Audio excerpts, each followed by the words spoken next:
Benita Nair tells us are those who take their homes with them.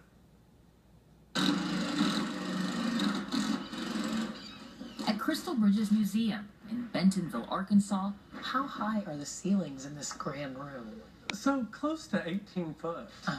They're putting the pieces of a giant puzzle together again. Scott Eccleston is the man in charge. This is a home that if you grew up in Northwest Arkansas or the Midwest, this is the house that you would have built. And so it's a house for all. This house for all was designed in 1954 by Frank Lloyd Wright. It used to sit 1,200 miles off in Millstone, New Jersey. It was owned by architects Sharon and Lawrence Tarantino. After years of watching floodwaters threaten their beloved 1,700 square foot home, they asked the museum to help save it. Door, hardware. Every detail was documented. Save that, number that.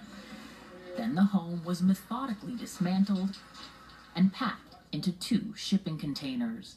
The next time that I saw this house, you want to talk about your heart beating, it's in millions of pieces. And a house that was so majestic and 3D was all one level, wrapped in plastic, ready to be put back together. So you couldn't even tell what was what? No, you couldn't. I mean, that moment, you're thinking, oh my gosh, what have I done? Can we do this? Every year, an estimated 40,000 homeowners decide to do this. Move a home from one location to another. It usually costs between $15,000 and $45,000 to complete and takes anywhere from a few weeks to a few months. Though there are always exceptions. When you started this, how long did you think it would take? 2 years. And how long has it taken? 10. It was 10 years. You want to ring it? I do. Scott and Kelly Bradley bought their Westlake, Texas home on 130 acres of land back in 1977. It was designed by noted architect Charles Dilbeck for Dallas newspaper publisher Ted Dealey. Then, in 1998, the Bradleys sold the land, but wanted to keep their house. One of the quirks is not really knowing exactly where the front door is when you arrive. Preservation architect Nancy McCoy devised a plan to move it. I really didn't think this was going to be a good candidate for a move. Why not? It's almost the length of a football field, so you immediately know it's not going to be moved in one big piece. Neil McMillan, who calls himself the best home splitter in the country, agreed. You got to put the right piece in at the right time. He is a third-generation home mover. And if it's done right and you put it back together, all you're missing is the sawdust of what the saw blade went through. What's the hardest part about deciding where to divide it? You want to do it where you do the least amount of damage. Closets is the best place because you can hide the sins. McMillan says he used a saw blade to split the Bradley home into 7 parts.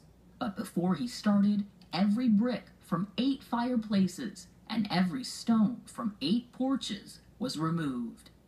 We actually know how much this living room weighs. It weighs 98,000 pounds without the stone on it. Reconstructing and almost doubling the size of the home using the same techniques as the original architect is what took so much time and money. The circles are where our daughters would get up and curl up and read their books. The Bradleys wound up spending $12 million to move their house just 2 miles. That was 7 years ago.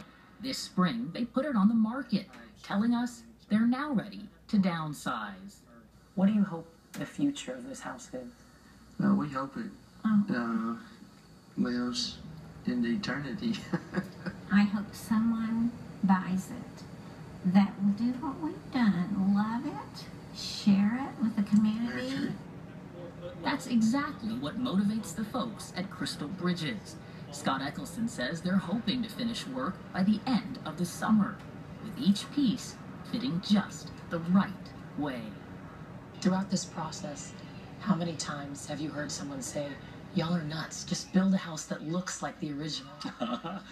We've had the conversation, how much easier would it have been just to take the plans and build it from scratch?